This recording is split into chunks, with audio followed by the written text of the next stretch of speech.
ఈ సమయంలో బైబిల్ గ్రంథంలో నుంచి ఒక వాక్యాన్ని చూద్దాం. అపోస్తలుడైన పౌలు భక్తుడు తిమోతికి రాసిన 2వ పత్రిక 4వ అధ్యాయము 7వ వచనాన్ని మనం ఒకసారి చదువుకుందాం. మంచి పోరాటము పోరాడి తిని, నా పరుగు కడముట్టించి తిని, విశ్వాసము కాపాడుకుంటుని, ఇక మీదట నా కొరకు నీతి కిరీటం ఉంచబడి ఉన్నది. మనం చదువుకున్న ఈ మూల వచనంలో అపోస్తలుడైన పౌలు భక్తుడు తిమోతి చెబుతున్న మాట ఏంటంటే, అక్కడ మనం గమనిస్తే పౌలు ఒక యుద్ధాన్ని గురించి మాట్లాడాడు. ఆ యుద్ధంలో ఒక పోరాటాన్ని గురించి మాట్లాడాడు. అది తనకు సంబంధించిన పోరాటమే. ఆయన జీవితంలో ఎదురైన ఒక యుద్ధాన్ని గురించి చెబుతున్నాడు. దాదాపు ప్రతి మనిషి కోరుకునేది ఏంటంటే, ప్రార్థనలో కూర్చున్న ప్రతిసారి ఏమని ప్రార్థన చేస్తాడంటే, ప్రభువా, నా జీవితంలో నాకు ఎలాంటి పోరాటాలు ఉండకూడదు, ఎలాంటి ఇబ్బందులు నా జీవితంలో ఎదురు కాకూడదు, నా జీవితం సజావుగా సాఫీగా సాగిపోవాలి అని ప్రతి మనిషి ప్రార్థన చేస్తాడు. అవునా కాదా? కావాలని ఎవరైనా యుద్ధరంగంలో అడుగు పెడతారా? కావాలని ఎవరైనా పోరాటాలను కోరుకుంటారా? పౌలు భక్తుడు అంటున్నాడు, మంచి పోరాటం పోరాడాను, నా పరుగు కడముట్టించాను. తెలిసిన విషయమే ఇది. అంటే ఆధ్యాత్మిక జీవితంలో ఎన్నో అవరోధాలు, ఎన్నో ఆటుపోట్లు, ఎన్నో ఇబ్బందులు, ఎన్నో కన్నీళ్ళు, ప్రాణాపాయ పరిస్థితులు పౌలు జీవితంలో ఎన్నో ఎదురైనాయి. మీరు 2 కొరింథీ పత్రిక మీరు చదువుకోగలిగితే అపోస్తలుడైన పౌలు భక్తునికి ఎన్ని శ్రమలు ఎదురైనాయో అక్కడ రాయబడి ఉంటుంది. ఆయన ఎన్ని పోరాటాల మధ్యలో ప్రయాణం చేశాడో అద్భుతంగా అక్కడ చెప్తాడు ఆయన. దేవునికి మహిమ కలుగును గాక. ఒకసారి 2 చేతులు ఎత్తి గట్టిగా దేవునికి స్తోత్రం చెప్తారా? ఆధ్యాత్మిక జీవితంలో ఎన్నో అవరోధాలు, ఎన్నో ఇబ్బందులు, ఎన్నో ఆటంకాలు, ఎన్నో సమస్యలు, శోధనలు, బాధలు ఎదుర్కొన్నాడు. చివరికి ఆ యుద్ధ రంగంలో నేను గెలిచాను, నా విశ్వాసాన్ని నేను కాపాడుకున్నాను అని చెప్పాడు ఆయన. దాదాపు ఇందాక నేను చెప్పినట్టుగా మనందరి కోరిక ఏంటంటే, జీవితంలో ఎలాంటి బాధలు ఉండకూడదు, ఎలాంటి ఇబ్బందులు ఉండకూడదు, ఏ కష్టాలు ఉండకూడదు, ఆడుతూ పాడుతూ హాయిగా జీవితం దాటుకొని వెళ్ళాలి అని అందరి మనసులో ఉండిద్ది. దేవుని దగ్గర కూర్చున్నప్పుడు అందరూ దాదాపు ఇలాంటి ప్రార్థనే చేస్తారని నేను అనుకుంటున్నాను.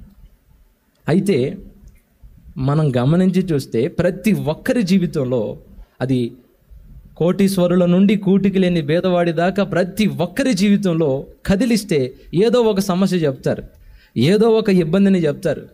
మీరు అంతా బాగానే ఉన్నారా, హ్యాపీ అయినా, ఏ ఇబ్బందులు లేవా అని మనం మాట వరుసకు అన్నాం అనుకో, వాళ్ళు ఇబ్బందులు పడుతున్నా ఏమంటారు, బాగానే ఉన్నామండి అంటారు. అంతేగాని ఎకరో పెట్టి వాళ్ళు ఎదుర్కొంటున్న సమస్యలన్నీ చెబుతారా?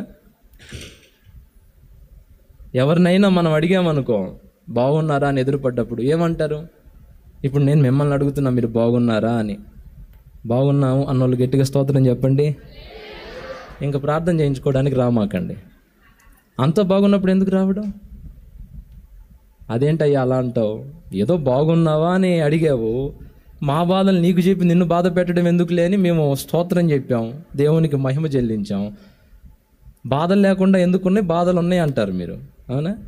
కోటీశ్వరుడు మొదలుకొని తినటానికి తిండి లేని మానవుడి దాకా అందరికీ బాధలు ఉన్నాయండి, అందరికీ ఇబ్బందులు ఉన్నాయి. ప్రతి మనిషి జీవితంలో ఏదో ఒక సమస్య. మనం బైబిల్ గ్రంథంలో పాత నిబంధన గ్రంథాన్ని గమనించి చూస్తే రాజుల 1 గ్రంథం ఒకటి ఉంది, రాజుల 2 గ్రంథం ఒకటి ఉంది, దినవృత్తాంతాలు 1, దినవృత్తాంతాలు 2, సమూయేలు 1 గ్రంథము, సమూయేలు 2వ గ్రంథము. ఆ 6 గ్రంథాలలో దాదాపు మనకి రాజుల ప్రస్తావన కనపడిద్ది. అక్కడ మనకి రాజులు కనబడతారు. ఇశ్రాయేలీల్ని పరిపాలన చేసిన దేవుని బిడ్డలు, రాజులు మనకు కనబడతారు. అయితే అందరి జీవితాన్ని మనం గమనించి చూస్తే ప్రతి ఒక్కరి జీవితంలో ఏదో ఒక సందర్భంలో ఎక్కడో ఒక చోట యుద్ధం చేసిన దాఖలా ఉంది. సౌలుకు యుద్ధాలు ఎదురైనాయా లేదా? దావీదుకు యుద్ధాలు ఎదురైనాయా లేవా? ఇంకా అట్లా చూసుకుంటా పోతే దాదాపు అందరి జీవితంలో వాళ్ళు సింహాసనం ఎక్కిన ఆ రోజు నుంచి ఏదో ఒక యుద్ధం చచ్చేలోపు చేశారు వాళ్ళు. కానీ నేను బైబిల్ గ్రంథాన్ని గమనించి చూస్తే ఒక్క రాజు కాలంలో ఏ యుద్ధాలు జరగల, ఎవ్వరూ ఆ రాజ్యం మీదకు దండెత్తి రాలా, ఏ ఇబ్బంది లేదు, ప్రశాంతంగా ప్రజలు వాళ్ళ ఇళ్లల్లో హాయిగా సేద తీరారు. అంతకంటే ముందు రాజుగారు గొరకలు పెట్టి నిద్రపోతున్నాడు, ఆయనకి శత్రు భయం లేదు. నా రాజ్యం మీదకి ఎవడో వచ్చి నా మీద దాడి చేసి నన్ను చంపి ఈ రాజ్యాన్ని కైవసం చేసుకుంటాడన్న బాధ ఒక రాజుకి లేదు. ఆయన చనిపోయే లోపు నాకు తెలిసినంత వరకు ఏ యుద్ధం చేసినట్టు కనబడలా. మీకు కూడా అలా ఎవరైనా కనపడ్డారా? ఎవరైనా ఉన్నారా? ఆ రాజు పేరు ఏంటో మీరు చెప్పండి.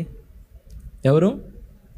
సొలొమోను జీవితాన్ని మనం గమనించి చూస్తే దాదాపు ఏ యుద్ధాలు ఆయన చేసినట్టుగా మనకు కనబడదు. ఆయన జీవితాంతం ఏదో హ్యాపీగా హాయిగా సంతోషంగా సాగిపోయినట్టుగానే మనకు కనపడిద్ది. అవునా? ఏ యుద్ధాలు లేవు, ఏ ఇబ్బందులు లేవు, ఏ కష్టాలు లేవు, హాయిగా జీవితం సాగిపోయింది అని అనుకున్న సొలొమోను జీవితం ఎలా ఉంది, ఆయన అంతం ఎలా ఉంది, ఆయన మధ్యస్థం ఎలా ఉంది, ఆయన జీవితం ఎలా గడిచింది అని మనం కొంచెం లోతుగా వెళ్ళి పరిశీలిస్తే ఏ కష్టాలు, ఏ ఇబ్బందులు, ఏ శత్రు భయం లేని సొలొమోను జీవితం ఎలా అయిపోయిందో తెలుసా? అస్తవ్యస్తంగా మారిపోయింది. ఎంతమందిని పెళ్లి చేసుకున్నాడు? గిన్నీస్ బుక్ రికార్డులో ఎక్కించాలి ఇప్పుడు అయ్యగారిని మనం. ఎంతమందిని పెళ్లి చేసుకున్నాడు తెలుసా? సుమారుగా 1000 మందిని పెళ్లి చేసుకున్నాడు. ఎంతమందిని? ఆయన పెళ్లి చేసుకున్న భార్యల్ని వాళ్ళ పిల్లల్ని ఒక ఊరిలో పెడితే వాళ్ళందరూ కలిపి ఒక ఊరైపోతున్నారు. అంతమందిని పెళ్లి చేసుకున్నాడు. మరి యుద్ధాలు లేవుగా, యుద్ధ భయం లేదుగా. అంత జీవితం సాఫీగా వెళ్ళిపోతున్నప్పుడు లైంగిక ఇచ్చలో చిక్కుబడిపోయాడు. శరీర కోరికలకు లోనైపోయాడు. శరీర ఇచ్చలకి చిక్కిపోయి అవకాశం దొరికిన కాడల్లా ఒక్కొక్క మనిషిని పెళ్లి చేసుకుంటూ వెళ్ళాడు. ఈ అమ్మాయి నచ్చింది, ఈ అమ్మాయి బాగుంది అనుకుంటే నేను నిన్ను పెళ్లి చేసుకోవాలనుకుంటున్నాను అంటే రాజుగారు పెళ్లి చేసుకోవాలని కోరుకుంటే ఎవరైనా కాదంటారా?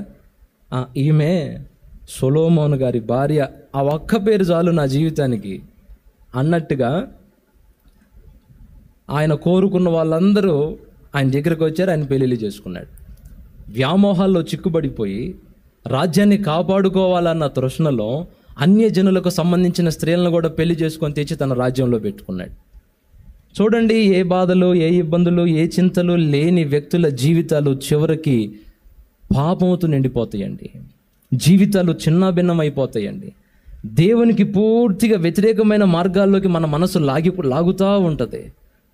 చివరికి సొలొమోను ఏం చేశాడంటే జీవము కలిగిన దేవుణ్ణి వదిలిపెట్టి విగ్రహారాధన చేసినట్టు మనకు బైబిల్లో కనపడింది. వాళ్ళ భార్యల మాట విని, తన భార్యల మాట విని జీవము కలిగిన దేవుణ్ణి వదిలిపెట్టి విగ్రహారాధనలోకి వెళ్ళిపోయినట్టుగా మనం బైబిల్ గ్రంథంలో చూస్తాం. దేవుణ్ణి వదిలిపెట్టాడండి. జ్ఞానం ఇచ్చింది ఎవరు? సొలొమోనుకి దేవుడే కదా. ఐశ్వర్యం ఇచ్చింది ఎవరు? సొలొమోనుకి. సింహాసనం ఇచ్చింది ఎవరు? సొలొమోనుకి.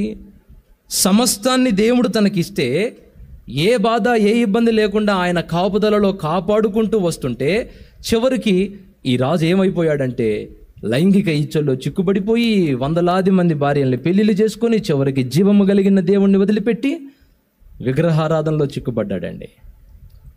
మీ జీవితంలో, నా జీవితంలో ఒకవేళ బాధలు లేవనుకోండి, నేను చెప్తున్నాను, భ్రష్టత్వం మన జీవితంలో భరతనాట్యం చేసిద్ది. ఏ నాట్యం? మామూలు నాట్యం కూడా కాదు. అంత సాఫీగా జీవితం సాగిపోతుంటే ఇదిగో ఇలా తయారైంది జీవితం. పాపపు కోరికలు, పాపపు ఆలోచనలు, దేవునికి వ్యతిరేకమైన మార్గాల్లోకి మన మనసు వెళ్ళిపోతాయి.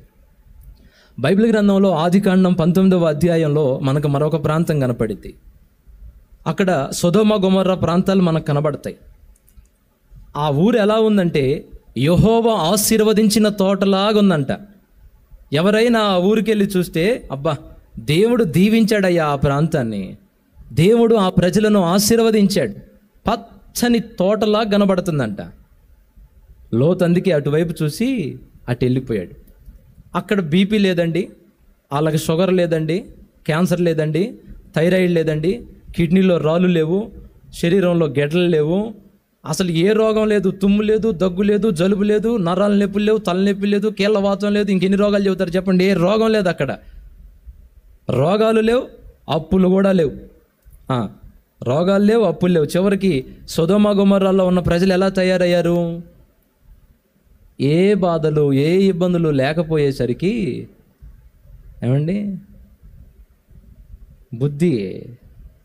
బుద్ధి పాడైపోయి ఎంత భ్రష్టత్వంలోకి వెళ్ళారో తెలుసా? వావి వరస అనే క్రమం కూడా లేకుండా, ఆడ మగ అనే తేడా కూడా లేకుండా భయంకరమైన విచ్చలివిడి వ్యభిచారపు పాపంలో మునిగిపోయారు.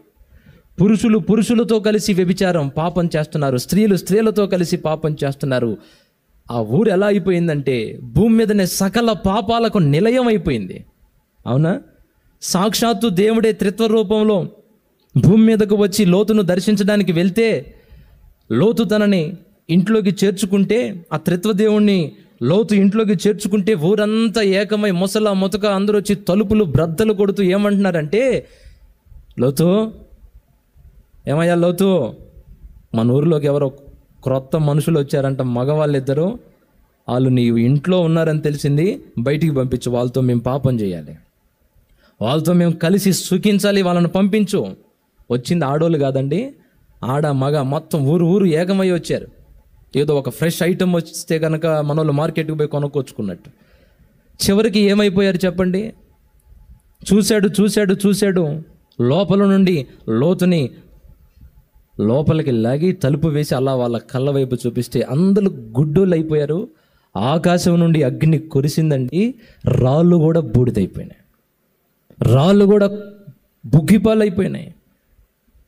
మీరు గమనించి చూడండి, సుఖ సంతోషాలతో ఎవరి జీవితం అయితే కాస్త సాగుతూ ఉంటుందో లేనిపోని కోరికలు మన మనసులో పడతాయి, లేనిపోని ఆలోచనలు మన మనసులో వస్తాయి. తెలియకుండానే శరీరం రకరకాల కోరికలను కోరుకుంటూ ఉండిద్ది. యుద్ధాలు లేవు, కష్టాలు లేవు, పోరాటాలు లేని ఓ ప్రాంతం అగ్నికి ఆహుతైపోయింది.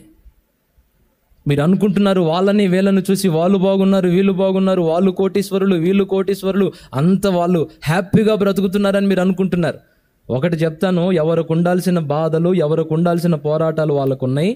ఒకవేళ ఏ బాధలు లేవు మాకని ఎవరైనా అంటూ ఉంటే ఏమైందో తెలుసా? చివరికి ఒకరోజు వాళ్ళందరూ కలిసి మండుచున్న నరకాగ్ని గుండంలో యాతన పడే ఘోరమైన పరిస్థితి రాబోతుంది.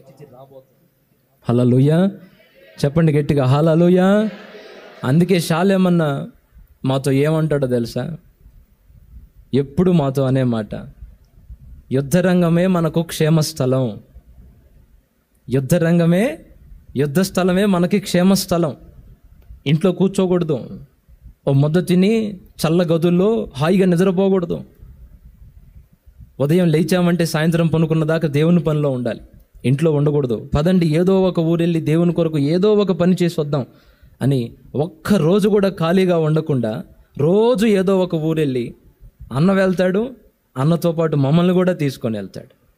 ఖాళీగా ఉండకూడదయ్యా మనం. దేవుడు మనకి కృపనిచ్చి మన అవసరాలు తీరుస్తున్నాడు, మనం తిని పనుకోకూడదయ్యా, సుఖపడకూడదు. మనం దేవుని కొరకు పని చేయాలి. ఒకవేళ తిని ఇంట్లోనే ఉంటే ఘోరమైన పరిస్థితులు చూసే రోజులు వస్తాయి. రోజు యుద్ధాలకు వెళ్ళి యుద్ధం చేసే దావీదు 2 సమూయేలు గ్రంథము 11వ అధ్యాయం 1వ వచనంలో రాజులు వసంతకాలాన యుద్ధానికి వెళ్ళేటప్పుడు మిగిలిన వాళ్ళను యుద్ధానికి పంపించి ఆయన ఇంట్లో పనుకున్నాడు. యుద్ధానికి వెళ్ళలా, సమర్థులు తయారయ్యారని చెప్పి వాళ్ళని యుద్ధానికి పంపించి మంచం ఎక్కి పనుకున్నాడు. ఏం జరిగింది మనందరికీ బాగా తెలుసు. తన జీవితంలో మాయని మచ్చ ఒకటి ఏర్పడింది. ఆ రోజే అనుకుందాం, దావీదు ఆ రోజు యుద్ధానికి వెళ్ళేవాడు, బెత్షెబా ఉండేదా? ఆయన పాపం చేసి ఒక మనిషిని చంపించాడు అన్న మచ్చ తన జీవితంలో ఉండేదా? ఉండేది కాదు కదా. ఒక యుద్ధాన్ని దేవుడు ముందుకు తెస్తే యుద్ధానికి వెళ్లకుండా ఇంట్లో పనుకున్నందుకు ఈ రోజు కూడా వదిలిపెడుతున్నారా? ఈ రోజు కూడా మతోన్మాదులు వదిలిపెడుతున్నారా? మతోన్మాదులను అట్లా ఉంచండి, పాస్టర్లు వదిలిపెడుతున్నారా? ఎవరిని? దావీదును వదిలిపెడుతున్నారా? ఎంతగా దావీదుని కించపరిచి మాట్లాడుతున్నారు మనకు తెలిసిన విషయమే కదా. బైబిల్ గ్రంథంలో ఆ మాటలు, ఆ అధ్యాయం అసలు ఉండేది కాదుగా. ఎక్కడికి వెళ్ళినడితే దేవుడు ఏర్పాటు చేసిన యుద్ధ రంగంలో అడుగు పెడితే ఈ తప్పు చేసే పరిస్థితి ఉండేది కాదు కదా. రోజు యుద్ధాలకు వెళ్ళి ఏదో ఒక టైంలో ఎక్కడో ఒక చోట యుద్ధాలు చేస్తా రాజ్యాన్ని విస్తరింపచేసే దావీదు ఒకే ఒక్క రోజు అండి ఒక్క యుద్ధానికి వెళ్లకుండా ఆగినందుకు తన జీవితంలో మాయని మచ్చ ఏర్పడింది. తనున్న ఆ సింహాసనాన్ని కోల్పోయే పరిస్థితి వచ్చింది. రాజ్యభ్రష్టుడైపోయాడు, ఎండకెండుతున్నాడు, వానగా తడుస్తున్నాడు, ఊరులమ్మిడిబడి తిరగాల్సిన పరిస్థితి ఏర్పడింది. అందుకే ఎప్పుడు మాతో అనేది అన్న ఏంటంటే ఖాళీగా ఉండొద్దు. సేవకుల కోటాల్లో కూడా అన్న చెప్పేది అదే మాట, ఖాళీగా ఉండొద్దు. మీకు క్షేమ స్థితి వచ్చిందా, దేవుని కొరకు పని చేయడానికి వెళ్ళండి. దేవుని కొరకు పోరాటాలు చేయాలి మనం. యుద్ధరంగంలోకి వెళ్ళాలి, చావోరేవో దేవుని కొరకు పని చేయాలంతే. ఒకసారి గట్టిగా స్తోత్రం చెప్తారా? హల్లెలూయా. ఆల్రెడీ పోరాటాల్లో ఉన్న వాళ్ళు ఉన్నారు ఇక్కడ. నా దేవుని దేవల్లో కొంతమంది సుఖస్థితిలోకి వచ్చిన వాళ్ళు ఉన్నారు.